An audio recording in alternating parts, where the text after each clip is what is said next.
in my post-retirement, which has only been, what am I on? I'm on 7 days. Not very long. But it does change you in many ways. I mean, right? Things now change. My calendar just opened up, by example. What am I going to do with that time? I spend about 4 hours a day in the gym, and that includes drive time. But I spent about 4 hours. So I got about 4 free hours here. Now, I imagine I'll continue going to the gym and continue working out because that's the habits I'm in, and I like to stay in shape, and I like to be around the guys. But I will also tell you that over a period of time, that'll become less and less. I might even start off right 5 days a week. I'll be in there. That'll be 3 over a short period of time as you start to accept your new reality. And that could turn into 2 to 3 over a little bit more extended period of time. So what am I going to do with my time? One thing I've been dealing with, small issue, I will just share with you guys. I do think about it. And I had some very nice reception. I had people say some very nice things to me. Congratulations on a career. Things like this. Things that were very sweet that people didn't have to do. And I had Kevin Iole, a guy I have known for about 10 years, come out and do a piece. And he titled the piece, Chael Sonnen Retires. One of the biggest drug cheats of his era. I apologize. I have to reword it.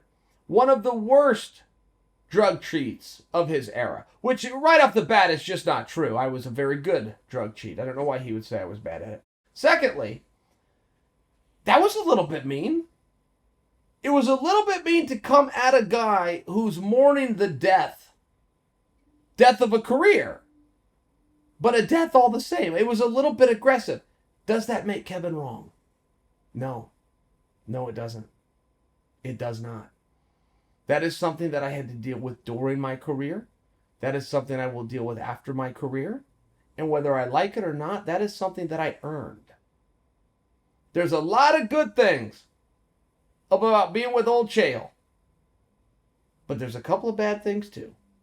And I thought that some of the pushback that Kevin Iole got, and largely it was a timing issue, right? When I do talk about mourning the death of a career. Little bit dramatic by me to word it that way. But there is still a time period where you tip your hat and you give a guy his minute. And I think that that's what Kevin fell into. The other side of it is if you're going to write an article and it's going to be newsworthy, you kind of need to do it when the news happens. So I think that you guys, as much as I appreciate the support, and believe me, I do. It was very sweet of you guys to band together and push back on Kevin. But Kevin, within that statement, and it was a little harsh and his timing was a little off, but he was not incorrect. And I will tell you, there's really not a whole lot of things that you want from the media. You want them to be accurate. You don't want an opinion. You want them to say what they saw and nothing else. Just tell us what happened. Don't try to influence the reader.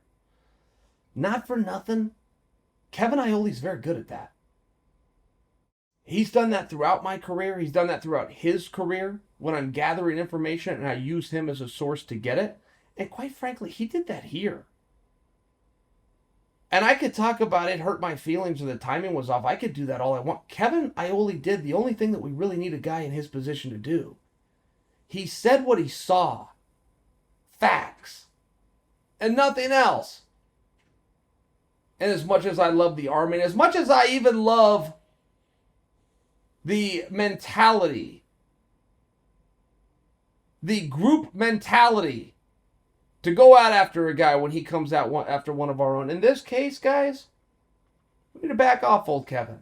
He said what he saw, and that is his job.